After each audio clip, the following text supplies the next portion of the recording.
Ted Cruz, who said we need to be policing everywhere that Muslims live. I don't know about you.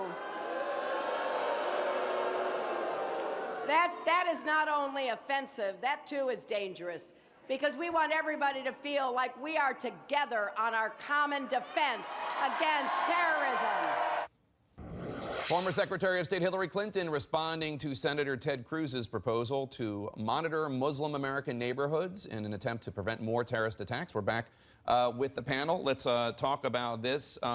Doug, is Ted Cruz adopting the Trump strategy of talking more tough, even if it's at the risk of being politically correct? Yeah, I think on issue after issue, you've seen, to use like a NASCAR term, Ted Cruz drafting behind Donald Trump to try and get some of those voters if they peel away from Donald Trump. What we've seen are Trump voters are probably the most loyal voters out there. They can't be shaken away from Donald Trump. It's why even if we can talk about how is it 35% of the polls against Hillary, that 35% never goes away.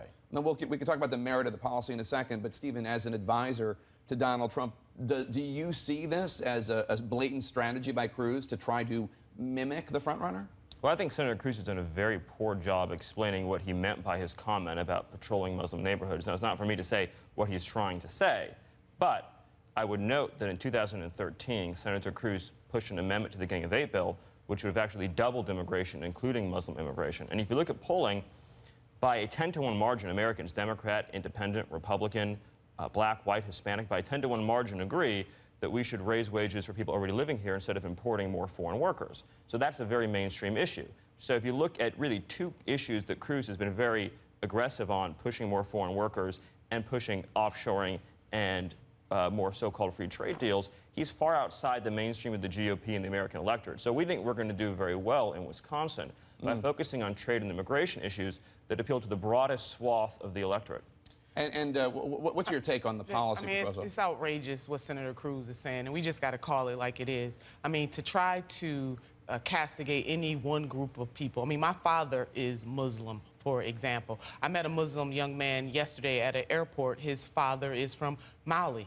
And talking about how he loves this country, you know, he came to this country when he was 15 years old. Muslim, he's practicing the religion of Islam, but he is very much American in how he has been, you know, when he goes through airports and people realize where he's from, he's being, you know, stereotyped. So we can't do that. Even the NYPD, who is not, you know, the best police department in the nation in terms of not racially profiling, sent out a tweet about how they have about 1,000 Muslim officers who are protecting and serving. It is wrong, and we must call it out. It cannot happen in this country. One of the concerns that national security officials raise is that Muslims in this country are much more assimilated, and that's one of the reasons we don't have scenes like the scene in Brussels, as opposed to in Europe, where they are far less assimilated. Yes, so that's absolutely right. In the United States, in fact, it's Muslim Americans who are early warning signs of problems and have actually been working in partnership with national security apparatus, with police departments to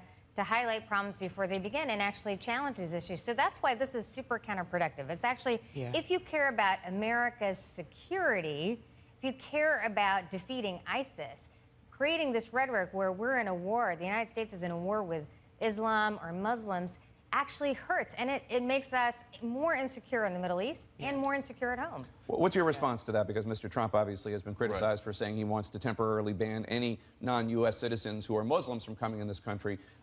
There is an argument from conservative national security officials that this is exactly what ISIS wants, this clash of civilizations. Well, part of what makes Washington so out of touch with the rest of the country is that they probably haven't actually thought for a second about how the American public actually feels about migration.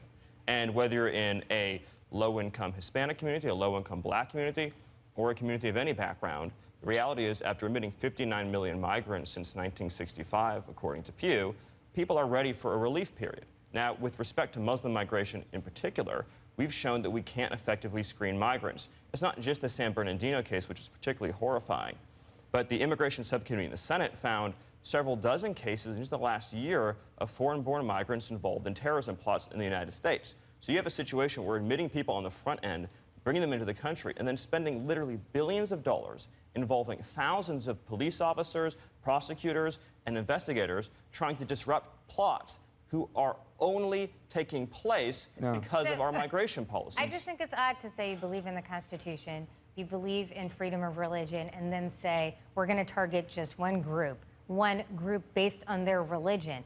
All that can be true, and we shouldn't just target Muslims. We should look at all of these issues. Yeah. We should look at our migration policies without looking at religion. We have homegrown terrorists too, Jake. I mean, we cannot continue to scapegoat Islamic terrorism is not native to the West, and it's not native to the United States. We have to leave it there. Thank you so much for all being here and bringing your passions to the table. I appreciate it.